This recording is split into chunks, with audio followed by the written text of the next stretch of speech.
Vamos a ingresar ahora al bloque llamado Mariología y la devoción mariana. Hoy es el sexto encuentro en este ciclo que estoy dando.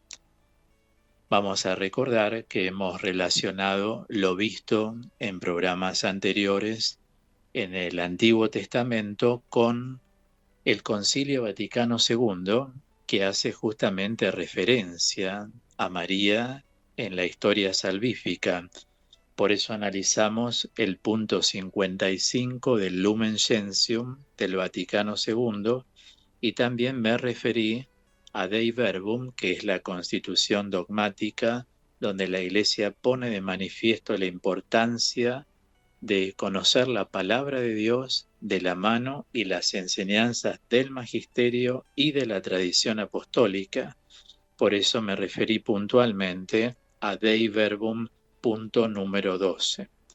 Y a partir de la relectura del Lumen Gentium 55, específicamente en relación al Antiguo Testamento, para ver el lugar que ocupa la Virgen, algunos autores, vamos a llamarlos comúnmente mariólogos, como Laurentín y mencioné a Bertetto, profundizaron esa triple prefiguración de María en los textos veterotestamentarios. Por eso sostuvimos que todo su propósito se orienta en esta investigación que ellos hacen, Laurentín y Bertetto, a esa triple, digamos, preparación a la que me he referido. La preparación moral, me referí al tema; preparación tipológica, expliqué qué es la tipología bíblica; y luego la preparación profética, que la dejé para el final, para engarzarla con lo que vamos a ver hoy. Siempre sepan que todo lo que enseño está en mi canal de YouTube, Claudio Rizzo Teólogo, y hemos abierto una placa que se llama Ciclo Mariología y Devoción Mariana, para que todos los oyentes puedan enjugarse en esta formación, que a lo mejor es la única vez en la vida que escuchan este análisis que pertenece a la teología y se llama Mariología. Trato siempre de ir engarzando cosas propias de la Mariología, como mechando alguna cosa que otra según el encuentro de la devoción a la Virgen. Ahora, me salía en italiano, perché iba a decir, eh, ¿a qué se debe esta triple preparación, la moral, la tipológica y la profética?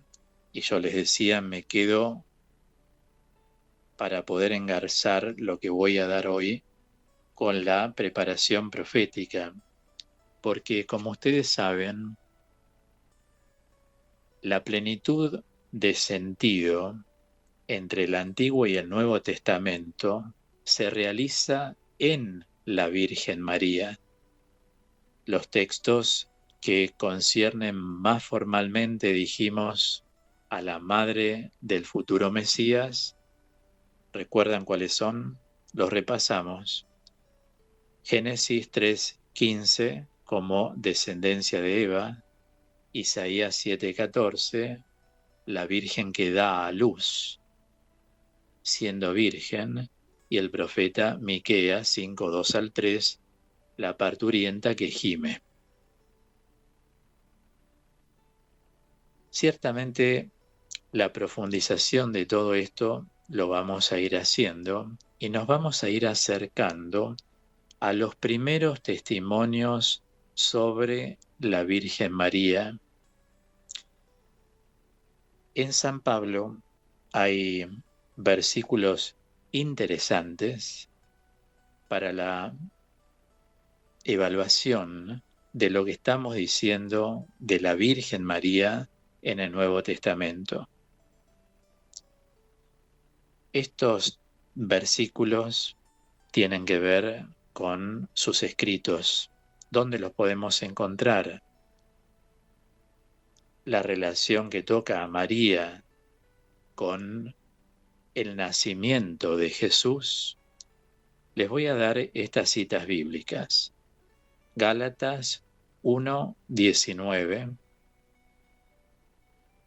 también el capítulo 4, del 4 al 5, capítulo 4, del 28 al 29. Esto en cuanto a Gálatas. En la carta a los Romanos también vamos a encontrarlo. En Romanos 1, del 3 al 4, y en Filipenses 2, del 6 al 7. También considero oportuno acudir a Filipenses 2, del 6 al 7, y también hoy vamos a acudir al texto de Romanos 1, del 3 al 4. Entonces, vamos a ir como aproximándonos a formulaciones prepaulinas en la carta a los filipenses y también a los romanos. Vamos a ver qué nos dice la palabra de Dios, y todos van a recordar este pasaje porque lo comparto todos los lunes en el programa Intimidad, cuando hacemos la alabanza a cada persona de la Santísima Trinidad. Cuando hago la alabanza, hacemos la alabanza al Señor Jesús, siempre acudo a este texto de la carta a los Filipenses, repito, capítulo 2, versículos 6 al 11. Él, que era de condición divina, no consideró esta igualdad con Dios como algo que debía guardar celosamente. Dice la palabra, al contrario, se anonadó a sí mismo, tomando la condición de servidor y haciéndose semejante a los hombres, y presentándose con aspecto humano, se humilló hasta aceptar por obediencia la muerte, y muerte de cruz. Por eso Dios lo exaltó y le dio el nombre que está sobre todo nombre, para que al nombre de Jesús se doble toda rodilla en el cielo, en la tierra y en los abismos, y toda lengua proclame, para gloria de Dios Padre, Jesucristo es el Señor. Saben que la mayoría de los estudios exegéticos, o sea, específicamente bíblicos, y mariológico-bíblicos, ve en este himno un texto prepaulino proveniente del ámbito litúrgico. Los dos primeros versículos hablan de Cristo Jesús. Él, que era de condición divina, no consideró esta igualdad con Dios como algo que debía guardar celosamente. Ahora, es importante que nos demos cuenta que existiendo en la forma de Dios, siendo de condición divina, esto es, ¿qué hizo? Se anonadó a sí mismo. Entonces, tomó la forma de siervo. Esta afirmación solo interesaría para la mariología si contuviera alguna connotación de preexistencia, aunque falte toda referencia a la concepción virginal de Jesús. Porque la pregunta es, ¿cómo se hizo hombre? A través de la Virgen María. Por eso es un texto preexistente muy importante, y aunque falte toda esta referencia a la concepción virginal de María, es significativo, tiene un significado que en el Nuevo Testamento nunca se asocien la concepción virginal y la preexistencia, de modo que toda connotación paulina a la preexistencia dejaría intacta la cuestión del modo como Jesús fue concebido. ¿Recuerdan tanto amó Dios al mundo que le entregó a su Hijo? Ahí estamos hablando desde una perspectiva de la preexistencia, así como para que ustedes puedan tenerlo bien cercano, esto que estoy diciendo, esta enseñanza. En alguna oportunidad, y creo que hace poco también lo dije por radio, tenemos que pensar que nosotros, antes de haber sido concebidos en el vientre de nuestras madres, ya fuimos amados por Dios desde antes. Él nos trajo. No hay dos personas iguales. Dios nos ama, dice la Biblia, desde antes de haber nacido. Ese desde antes de haber nacido es la preexistencia. Hay una voluntad específica por parte de Dios sobre nuestro nacer, sobre nuestro actuar en la tierra y sobre nuestro volver al Padre. Desde la preexistencia. En algún retiro espiritual, esto es una acotación porque justo lo menciono, yo propuse imaginarse qué sentíamos estar en Dios antes de haber sido concebidos dentro del vientre de nuestras madres. A ver si la imaginación de uno llega a eso, rodeado de amor, fecundado de amor, sostenido de amor. Dios nos ama desde antes de haber nacido. Vamos a acudir ahora a Romanos 1, del 3 al 4. Quiero acudir acá porque vemos la estirpe davídica y la filiación divina. Repito, Romanos 1, del 3 al 4. La palabra de Dios dice: acerca de su Hijo, Jesucristo nuestro Señor, nacido de la estirpe de David, según la carne, y constituido Hijo de Dios con poder, según el Espíritu Santificador, por su resurrección de entre los muertos. Una y otra vez se pone de manifiesto nacido de la carne, es decir, ¿a través de quién se hace hombre? Una y otra vez la resonancia, a través de la Virgen María, desde el sí de María, que tiene tanta importancia para engarzar el Antiguo y el Nuevo Testamento en la voluntad salvífica que se revela en la persona de Cristo, verdadero Dios, verdadero hombre. Es importante saber esto que acabo de mencionar. Nacido del linaje de David según la carne, constituido Hijo de Dios con poder, según el Espíritu de santidad, por su resurrección de entre los muertos. Fíjense todo lo que se contempla en este movimiento dentro de las frases que acabo de leer en la carta a los romanos, que es una carta teológicamente es la más elevada de San Pablo, en el sentido de que tiene muchísimos elementos teológicos. No hay otras cartas que se igualen a la cantidad de elementos teológicos que tiene la carta a los romanos. En Romanos 1:3, Pablo afirma la estirpe davídica de Jesús. El verbo griego empleado en participio dice nacido,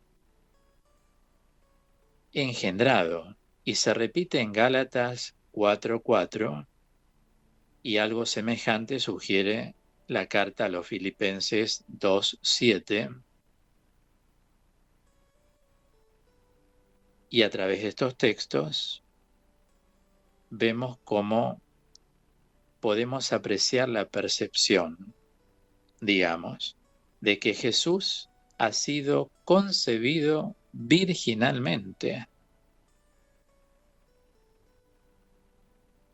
Entonces, qué importante es tener en cuenta con el linaje davídico de Jesús, prestemos atención a estos términos, linaje davídico de Jesús, que según la carne contrasta la afirmación de que Jesús ha resucitado según el Espíritu de Santidad. O sea, que pone el acento en la resurrección, diríamos, y no tanto en el nacimiento. Sin embargo, no lo podemos obviar. Entonces, es tan importante empezar a descubrir ese aspecto que según la carne, la condición humana, que hoy he podido agrupar en estas dos cartas, es ineludible.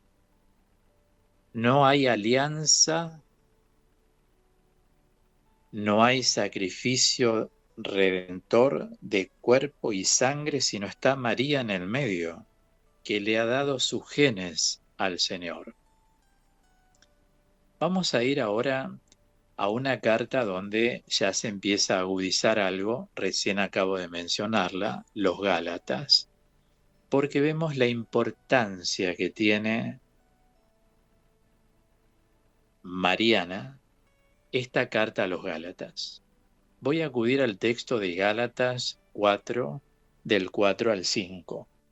Pablo recuerda a la madre de Jesús, aquí en Gálatas 4:4, dice la palabra: pero al llegar la plenitud de los tiempos, envió Dios a su Hijo, nacido de mujer, nacido bajo la ley.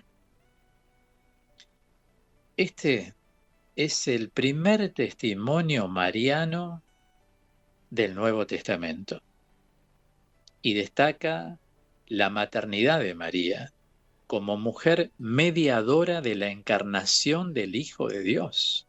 Es clarísimo el texto. O sea, la no alusión al nombre de María indica que la referencia a ella es indirecta por el tema. El tema es el Hijo.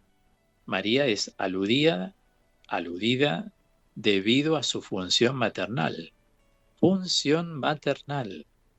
Pablo no menciona la concepción virginal y no hay razón para pensar que tuviera noticia de ella. Pero sí ponemos las tintas fuertes en esto que acabo de decir. Función maternal de María. Repito el texto. Pero al llegar la plenitud de los tiempos, envió Dios a su Hijo, nacido de mujer. Clarísimo. Nacido bajo la ley. Por eso la importancia mariana que vemos aquí en la carta a los Gálatas. El tema central entre, digamos, el versículo 4 y el 5 interesa sobre todo relacionar la redención y la filiación adoptiva con el momento en el que Jesús se hizo miembro de la raza humana y del pueblo judío. Por eso se recalca la humanidad de Jesús cuando dice nacido de una mujer, la humanidad de Jesús y su relación con Israel. Nació bajo la ley, dice la palabra. En 3:29, ¿no? En una condición inferior a la propia de la descendencia de Abraham. Entonces, ¿qué es, por así decirlo, lo que San Pablo quiere enseñar con la expresión nacido de una mujer? La referencia es sin duda cristológica. Está poniendo de manifiesto que Cristo es el Señor y el Señor nace de una mujer. Dios quiso venir a la humanidad, hacerse uno de nosotros y sumergirse dentro de nuestra historia. Por tanto, si la salvación se da en la historia, es natural que se hable de los tiempos que dan un ritmo y lo que se llama una cadencia a la historia. ¿Saben lo que es una cadencia? Una cadencia es una repetición de un fenómeno a intervalos regulares. Por eso digo que es natural que se hable de los tiempos, porque los tiempos dan un ritmo y una cadencia a la historia. En consecuencia, cuando el Padre envía a su Hijo al mundo, los tiempos del designio divino alcanzan su plenitud. Esto lo podemos ver en la carta a los Hebreos 1:1. Así como el Evangelio de Lucas periodiza el tiempo, porque el tiempo no se puede dividir, el tiempo se periodiza, nos va a hablar de un modo o de otro de tiempos de Israel, de tiempos de Cristo y de tiempos de la Iglesia. En ese sentido es que se habla de los últimos tiempos según la voluntad de Dios. Pero no últimos tiempos en cuanto cuánto va a durar, eso no lo sabemos. Pero ¿se entiende por qué? ¿Cómo periodiza San Lucas? Tiempos de Israel ya pasaron, vino Cristo. Tiempos de Cristo el Señor se entregó, resucitó y ascendió al Padre. Y ahora, ¿qué hizo el Señor? Dejó a la iglesia. Son los tiempos de la iglesia, hasta aquel día basta. O sea, lo importante es esto, así como se me ocurre en el Apocalipsis se habla de Cristo como el Alfa y el Omega. Del mismo modo, en la carta a los Colosenses se dice que todo fue creado por Él y para Él. Pero retomemos Alfa y Omega. Cristo es el Alfa. El comienzo de la salvación empieza con Cristo, adhiriéndonos a Cristo. Colaborando en el plan de salvación, que es la santidad con perseverancia, llegaremos a que Él sea nuestro Omega en el sentido personal de la palabra. En el ámbito privado de cada cristiano que opta por entregarse al Señor, ahora, desde un prisma eminentemente bíblico, ha llegado la etapa definitiva. Cristo es el punto omega. Repito, Cristo es el punto omega. En su persona, lo que Él dijo y lo que Él hizo en los días de su carne, como dice Hebreos 5:7, tenemos la estación madura de la redención que el Padre quería darnos. Israel y la humanidad pasan de la infancia a la edad adulta. Ahora somos efectivamente hijos de Dios. Como dice San Pablo aquí en Gálatas 4:1-7. Ya vino Cristo. Es el punto omega.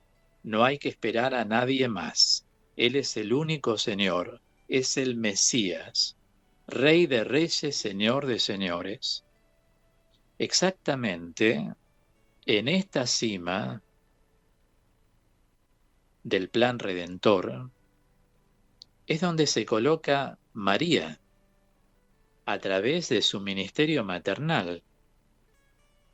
Es decir, el Hijo del Padre, preexistente al mundo, preexistente ya era verdadero Dios, se arraiga en el tronco de la humanidad. Ella es la mujer que lo reviste de nuestra carne y de nuestra sangre, como dice la carta a los Hebreos 2, versículo 14. Cuando comenzamos a entender estas cosas, allí es que vamos entendiendo a la luz de Gálatas, específicamente 4:4, hay un germen inicial de toda la doctrina mariana. El testimonio de San Pablo, muy sobrio, muy valioso, declara que la persona de María está vinculada vitalmente, repito, está vinculada vitalmente al proyecto salvífico de Dios. Es ineludible. Por eso nunca se debe dejar a la Virgen de lado. Grave error a nivel bíblico. Nosotros que profesamos esta fe, a través de la mariología que vamos aprendiendo y la devoción mariana, ciertamente vamos entendiendo el plan de Dios.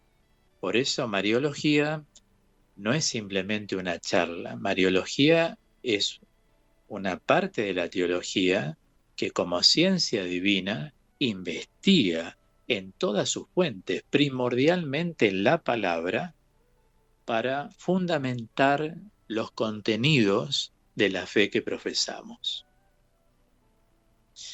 Bien, vamos a llegar hasta aquí entonces, con el deseo de que cada vez más personas conozcan a la Virgen, hasta ahora como la venimos viendo.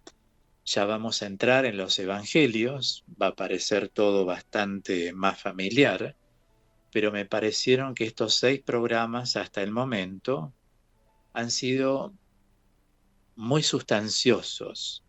Al menos traté pedagógicamente de ser lo más claro posible, fundamentar bíblicamente por donde vamos caminando y ser escueto y claro en el lenguaje. Sin embargo, a pesar de ser escueto y claro, necesito ser contundente y hablar con las palabras precisas para afianzar lo que estamos aprendiendo.